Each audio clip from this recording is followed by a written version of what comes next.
So, అట్లా నా నా జాబ్ అనేది నాకొక ప్రొఫెషనల్ జాబ్ అనేది అట్లా స్టార్ట్ అయింది.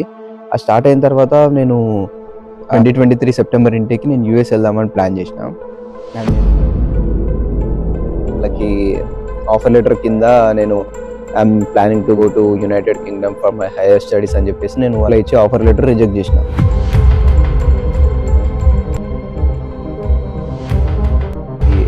మార్చ్ ఏప్రిల్‌లో యూనివర్సిటీకి £5,000 డిపాజిట్‌గా పే చేసేసిన. పే చేసిన తర్వాత ఇంకా మనకి వీసా రిజెక్ట్ అయింది. జాబ్‌కి రిజైన్ చేసినా. మళ్ళీ జాబ్‌లోకి వెళ్ళే ఆప్షన్ అయితే లేదు. సో నేనేమనుకున్నా అంటే నేను ఇండియాలో మన వాళ్ళతో ఉంటూ మన మంచి మంచి సాలరీ, మంచి జాబ్, మంచి పొజిషన్ ఇదంతా వదిలేసుకొని నేను ఎందుకు వెళ్తున్నా అని నాకు చిన్న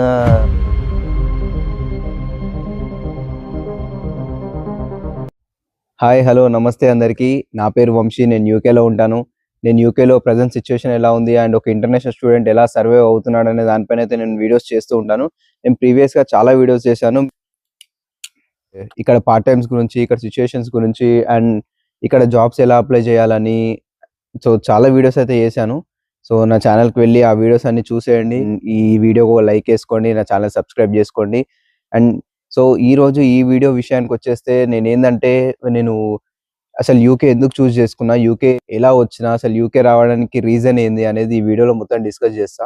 అండ్ అసలు నేను ఫస్ట్ నేను అసలు యూకే ఎందుకు ప్లాన్ చేసుకున్నా అనేది చెప్తా నేను. ఇప్పుడు ఎక్కడి నుంచి స్టార్ట్ చేయాలంటే నేను ఫస్ట్ నా బ్యాచిలర్స్ నా బ్యాచిలర్స్ నుంచి స్టార్ట్ చేస్తా. సో నా బ్యాచిలర్స్ వచ్చేసి నేను బీకామ్ కంప్యూటర్స్‌లో చేసిన. అండ్ నా గ్రాడ్యుయేషన్ వచ్చేసి 2021లో నాకు డిగ్రీ గ్రాడ్యుయేషన్ అయిపోయింది. అప్పుడు నేను ప్రాసెసింగ్ ఎగ్జిక్యూటివ్ జాబ్ అయితే నేను నా 2021 ఆగస్ట్‌లో నేను ప్రాసెసింగ్ ఎగ్జిక్యూటివ్ రోల్‌లో నా విలేజ్‌లోనే ఒక వేర్ హౌస్‌లో నేను జాబ్ చేస్తుండే. 1 మంత్ నేను హబ్ ఆపరేషన్స్‌లో చేసినాం. అంటే ఒక వేర్ హౌస్‌లో లోపట జరిగే ఆపరేషన్స్‌ని హ్యాండిల్ చేసే, సూపర్వైజింగ్ చేసేతను ప్రాసెసింగ్ ఎగ్జిక్యూటివ్ అంటారు మా దగ్గర. సో నేను 1 మంత్ ప్రాసెసింగ్ ఎగ్జిక్యూటివ్‌గా చేసిన తర్వాత నా ప్రాబ్లమ్ సాల్వింగ్ టీమ్ అని ఉండే మా వేర్ హౌస్‌లోనే. సో ప్రాబ్లమ్ సాల్వింగ్ టీమ్‌లోకి మూవ్ అయిపోయినా. మా కంపెనీ వచ్చేసి మొత్తం పాన్ ఇండియా రేంజ్‌లో ఒక రెప్యూటెడ్ కంపెనీ అన్నమాట నేను వర్క్ చేసింది. సో నేను మెల్లమెల్లగా ఒక వేరే స్టేట్స్ వాళ్ళతో ఆల్ ఓవర్ ఇండియాలో ఎన్ని బ్రాంచెస్ ఉన్నాయో ఆ బ్రాంచ్ వాళ్ళందరితోని కమ్యూనికేట్ అయితూ వాళ్ళతో కనెక్షన్స్ పెంచుకుంటూ ఉండే అన్నమాట. నేను చేసే నా డ్యూటీస్ వచ్చేసి ఆ వేర్ హౌస్‌లో నా డ్యూటీస్ వచ్చేసి నేను మనకొక షిప్పర్ నుంచి ఒక పార్సెల్ మన వేర్ హౌస్‌లో ఇన్‌కమింగ్ అయిన తర్వాత అదొక సేఫ్‌గా మన వేర్ హౌస్ నుంచి బయటికెళ్ళేలాగా చూసుకోవడం నా బాధ్యత అన్నమాట. నేను ఆహ్, ఆహ్, ఆ ఒక్క పార్సెల్‌కి ఏ ఇష్యూ వచ్చినా నేను క్లియర్ చేయాలన్నమాట.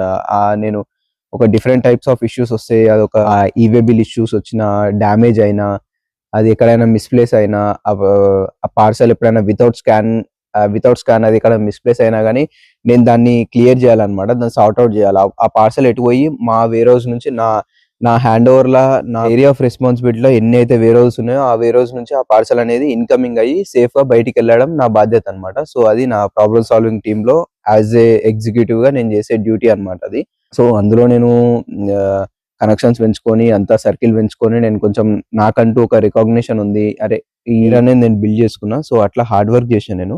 ఈచ్ అండ్ ఎవ్రీ కార్నర్‌లో ఏం ప్రాసెస్ అయితది? అసలు వర్క్ ఏంది? దాని క్లయింట్స్ ఏంది? మన మన క్లయింట్స్ ఎవరున్నారు? వర్క్ ఏంది? ఆ ప్రాబ్లమ్ ఎట్లొస్తది? ఎట్లా సాల్వ్ చేస్తారు? ఆల్ ఏరియాస్‌లో నాకొక గ్రిప్ అనేది ఉందన్నమాట. సో అట్లా నా జాబ్ అనేది నాకొక ప్రొఫెషనల్ జాబ్ అనేది అట్లా స్టార్ట్ అయింది. ఆ స్టార్ట్ అయిన తర్వాత నేను మార్చ్‌లో నా సాలరీ అనేది హైక్ అయింది. నా సాలరీ వచ్చేసి ఒక 25% అట్లా హైక్ అయింది. మార్చ్, ఏప్రిల్‌లో మనకు ఫైనాన్షియల్ ఇయర్‌లో హైక్స్ అయితాయి. సో అట్లా నాకు కొంచెం నా సాలరీ అప్పటికి కొంచెం మంచి స్టెబిలిటీ వచ్చిందన్నమాట. సో 2022 ఆగస్ట్‌లో నాకు అసోసియేట్‌గా ప్రమోషన్ వచ్చింది.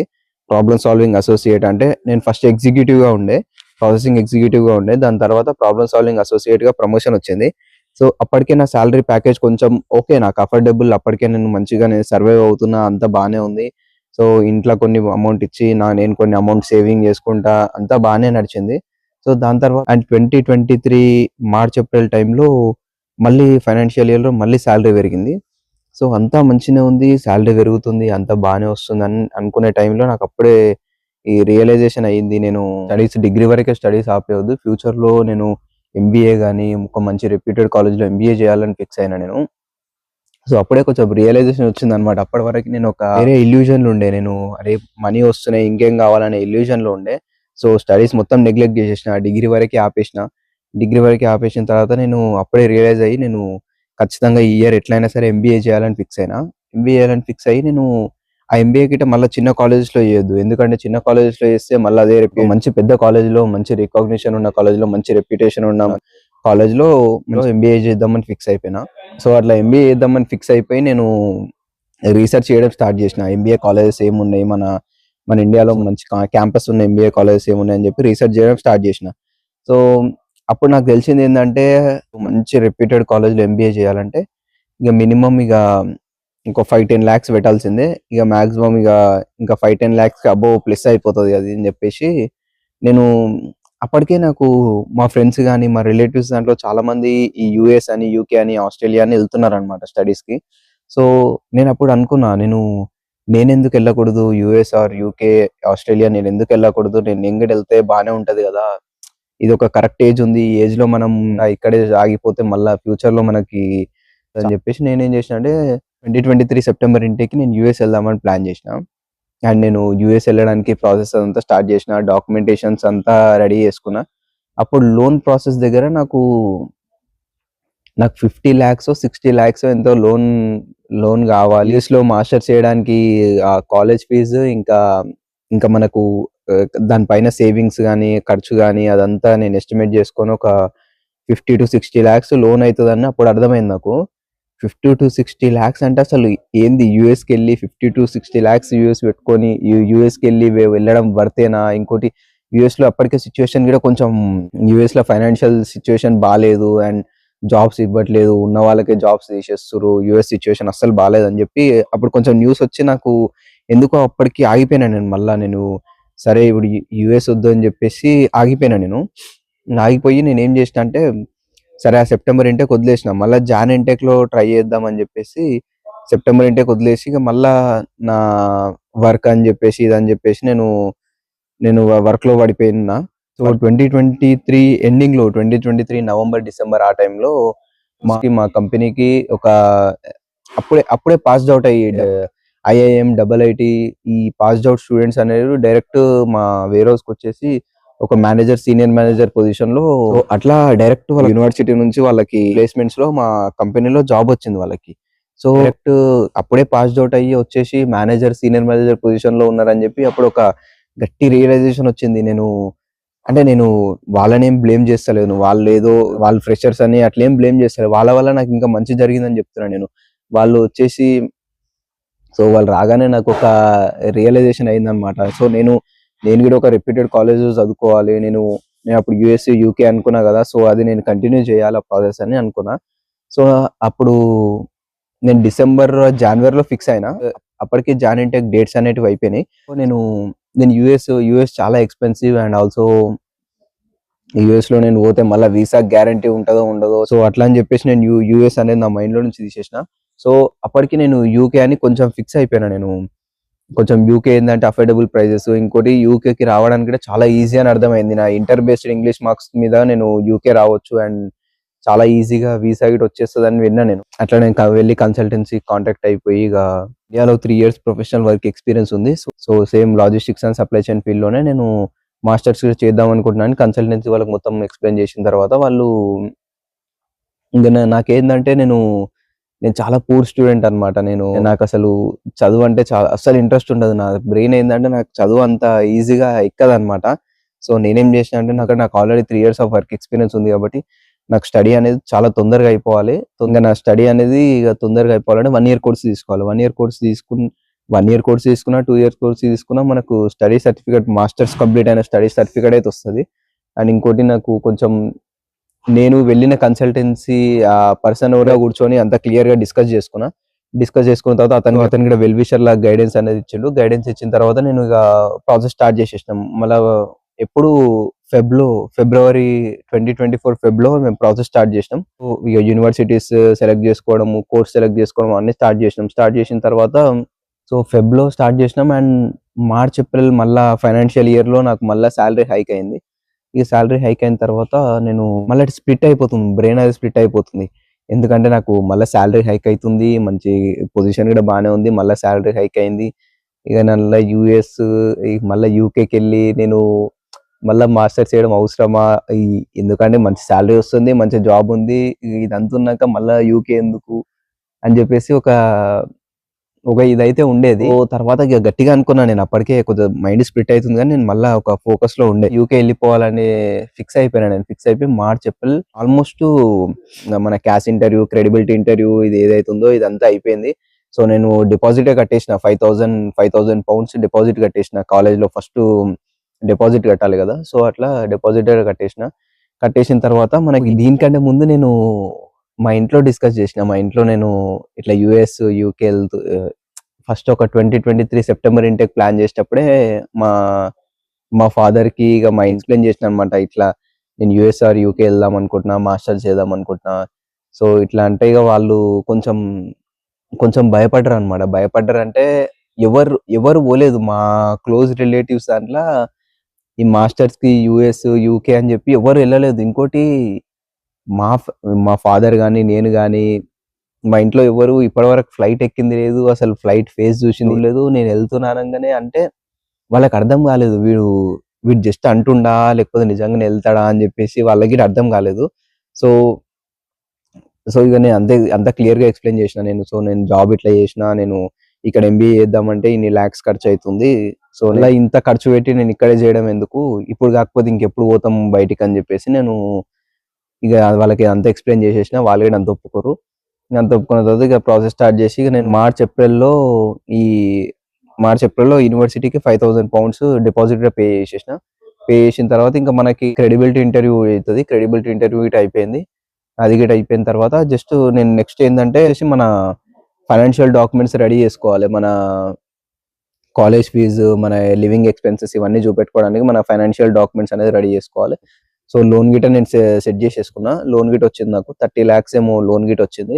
30 లాక్స్ లోన్ తీసుకున్న తర్వాత లోన్ డాక్యుమెంట్స్ అన్నీ ప్రిపేర్ అయిపోయినాయి. నాకు క్యాష్ కూడా వచ్చేసింది అప్పటికే. నేను లోన్ డాక్యుమెంట్స్ సబ్మిట్ చేసినా కానీ నాకు క్యాష్ వచ్చింది. సో, మేలో రిజైన్ చేస్తే May, June, July yeah! July 21 వరకి నా లాస్ట్ వర్కింగ్ డే ఉండే. సో, జూలై 21 వరకు నా 60 days of notice period complete అయిపోయినాయి. సో, జూలై 5థ్ ఆర్ 7థ్ ఐ యామ్ నాట్ ష్యూర్. నేను వీసా డ్రాప్ చేసిన.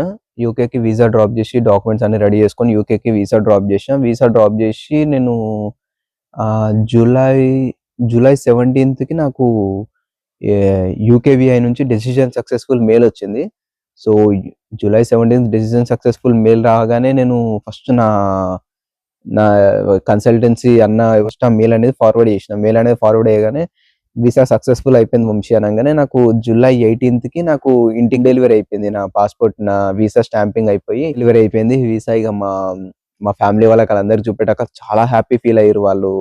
అసలు వీసా రావడం ఏంది నాకు నాకింకోటి నేనింకోటి చెప్పాలేందంటే నాకు ఈ జాబ్‌లో నేను రిజైన్ చేయగానే నాకేందంటే ఒకవేళ వీసా రిజెక్ట్ అయితే నా పరిస్థితి ఏందని చెప్పేసి నేను చాలా అనుకుంటుండే. వీసా రిజెక్ట్ అయితే నా పరిస్థితి ఏంది ఇప్పుడు ఒకవేళ వీసా రిజెక్ట్ అయింది, జాబ్‌కి రిజైన్ చేసినా మళ్ళీ ఎళ్ళే ఆప్షన్ అయితే లేదు. సో, నేనేమనుకున్నా అంటే నేను ఒక సెక్యూర్ జాబ్ ఉండాలి కదా! మనకి ఏదో ఒక ఆప్షన్ ఉండాలి. ఈ ఆప్షన్ కాకపోతే ఇంకో ఆప్షన్ అన్నట్టు ఒక ఆప్షన్ ఉండాలని చెప్పేసి నేను నేను అప్పుడే మళ్ళా వేరే జాబ్స్ అప్లై చేయడం స్టార్ట్ చేసిన. సో, నౌకరీలో నేను చాలా జాబ్స్ అప్లై చేసిన. చాలా జాబ్స్ అంటే ఒక 6, 7 జాబ్స్ అప్లై చేసిన. 6, 7 సో, టైర్స్ అండ్ మోర్ అనే కంపెనీలో నేను ఇన్వెంటరీ మేనేజర్‌గా సెలెక్ట్ అయిపోయినా. సాలరీ ప్యాకేజ్ డిస్కషన్ హెచ్ఆర్‌తోని అంతా డిస్కషన్ అంతా అయిపోయింది. మంచి ప్యాకేజ్ అయితే డిస్కస్ చేసుకున్నా. ఇగ అంతా అయిపోయిన తర్వాత నాకు ఆఫర్ లెటర్ రావడం ఒక్కటే పెండింగ్ ఉండే. ఆఫర్ లెటర్ రావడం పెండింగ్ ఉండే. నాకు జూలై 18కి నాకు వీసా స్టాంపింగ్ అయ్యి వచ్చేసింది. జూలై 25కి నాకు టైర్స్ అండ్ మోర్ కంపెనీలో నుంచి ఆఫర్ లెటర్ కూడా రిలీజ్ అయింది. ఆఫర్ లెటర్ రిలీజ్ అయిన తర్వాత నేను వాళ్ళకి ఆఫర్ లెటర్ కింద నేను వాళ్ళకి రిప్లై ఇచ్చేసిన. నేను I'm planning to go to United Kingdom for my higher studies అని చెప్పేసి నేను వాళ్ళకి రిప్లై ఇచ్చిన. రిప్లై ఇచ్చి ఆఫర్ లెటర్ రిజెక్ట్ చేసిన. కొంచెం నాకు కష్టంగానే ఉండే. నేను ఇండియాలో మన వాళ్ళతో ఉంటూ మంచి మంచి సాలరీ, మంచి జాబ్, మంచి పొజిషన్ ఇదంతా వదిలేసుకొని నేనెందుకెళ్తున్నా అని నాకు చిన్న థాట్ అయితే వచ్చింది గానీ, ఇక వేరే కంట్రీకి ఈ ఏజ్‌లో కాకపోతే ఇంకెప్పుడు పోతాము. మనీ గాని, జాబ్ గాని ఇంకా 30 ఇయర్స్ అయినా ఎప్పుడైనా మనము చేసుకోవచ్చు గానీ, వేరే కంట్రీలో మాస్టర్స్ చేయడం అనేది కొంచెం ఈ ఏజ్‌లో కాకపోతే ఇంకే ఏజ్‌లో చేయలేము. సో, అట్లా అని చెప్పేసి నేను ఆఫర్ రిజెక్ట్ చేసుకున్నా. సో, యూకే అయితే స్టార్ట్ అయిపోయినా నేను. ఇక అప్పుడే ఫ్లైట్ టికెట్స్ బుక్ చేసుకోవడము, ఇంకా ఇంకోటి యూకే రావడానికి షాపింగ్, క్లాత్ షాపింగ్ కానీ, లగేజ్ బ్యాగ్స్ కానీ, ఈ ఫ్లైట్ టికెట్స్ బుక్ చేసుకోవడం ఇంకంతా స్టార్ట్ అయిపోయింది. నేను వాట్సాప్ గ్రూప్స్ లో, టెలిగ్రామ్ గ్రూప్స్ లో, ఇంకా ఇక మన ఫేస్బుక్ దాంట్లో ఇవన్నిట్లో నేను యూకే ఎవరైతే ప్లాన్ చేస్తారు, ఈ సెప్టెంబర్ ఇంటకి యూకే ఎవరు ప్లాన్ చేస్తారు అండ్ అట్లా అని చెప్పేసి నేను అన్ని గ్రూప్స్ లో, వాట్సాప్ గ్రూప్స్ లో పోస్ట్ చేస్తుండే, ఇట్లా మెసేజ్ చేస్తుండే, anyone planning for UK in the September intake అని చెప్పేసి, ఈ సో అండ్ సో యూనివర్సిటీకి ఎవరైనా వెళ్తున్నారు అని చెప్పి 3 మెంబర్స్ ఫ్రెండ్స్ నేను ఆగస్ట్ లోనే ప్లాన్ చేస్తున్నా అని చెప్పి మెసేజ్ చేసిర్రు అనమాట నాకు. వాళ్ళతో కమ్యూనికేట్ అయ్యి మేమందరం ప్లాన్ చేసుకున్నాం అనమాట. మేమందరం ఫ్లైట్ టికెట్ ఏ డే బుక్ చేసుకోవాలి, మేమందరం ఒకటే డే, ఒకటే ఫ్లైట్, ఒకటే టైంకి బుక్ చేసుకున్నాం. బుక్ చేసుకొని అంతా కాంటాక్ట్ అయ్యి అప్పుడే అకామిడేషన్ కూడా అంతా సెట్ చేసుకొని, యాక్చువల్గా ఆగస్ట్ 10th తర్వాత నేను యూకేలో ఎప్పుడైనా ఎంటర్ అవ్వచ్చు. సో నేనే ఉండే ఆగస్ట్ 19th రాఖీ ఫెస్టివల్ ఉండే, ఆగస్ట్ 20కి మనకు ట్యూస్డే వెళ్ళొద్దు, అది ఇది సెంటిమెంట్స్ అది అని చెప్పేసి ట్యూస్డే లేదు. ఆగస్ట్ 21కి నేను యూకేలో ల్యాండ్ అయినా. సో ఇది నా యూకే వచ్చే జర్నీ. ఇది ఎగ్జాక్ట్లీ ఇప్పటికి 1 year అవుతుంది. Exactly 1 year back from now. So ఈ వీడియో కొంచెం లెంత్ ఎక్కువైతుందని నాకు అర్థమైంది. సో ఎందుకంటే జర్నీ మనం షార్ట్ కట్ లో చెప్తే బాగుండదు కాబట్టి, సో ఈ వీడియో వచ్చేసి నేను పార్ట్ 1 అండ్ పార్ట్ 2 అని చెప్పేసి 2 చేస్తాను నేను. అంటే ఇండియా నుంచి యూకే రావడానికి మన జర్నీ, ఇంకా యూకే నుంచి ఇక యూకేలో ఇప్పుడు యూకే వచ్చినప్పటి నుంచి యూకేలో మనది ఎట్లా కంటిన్యూ అవుతుంది, నేను ఎట్లా ప్లాన్ చేస్తున్నా అనేది ఇక్కడ నుంచి నెక్స్ట్ మాట్లాడుకుందాం. మనం పార్ట్ 2 లో మాట్లాడుకుందాం. మనం Pushpa part 1 the rice, Pushpa part 2 the rule అన్నట్టు అట్లా మాట్లాడుకుందాం. ఇక అట్లా పార్ట్ 2 లో నేను ఇంకో వీడియో చేస్తాను, దీని కంటిన్యూషన్ ఇంకో వీడియో చేస్తాను. మీరు ఆ వీడియో కూడా నేను ఈ వీడియో అప్లోడ్ చేసిన 2-3 days కి ఆ వీడియో కూడా అప్లోడ్ చేస్తా. సో మీరు 2 videos ఇట్లా చూసుకోవచ్చు. Until then stay tuned, take care, bye by.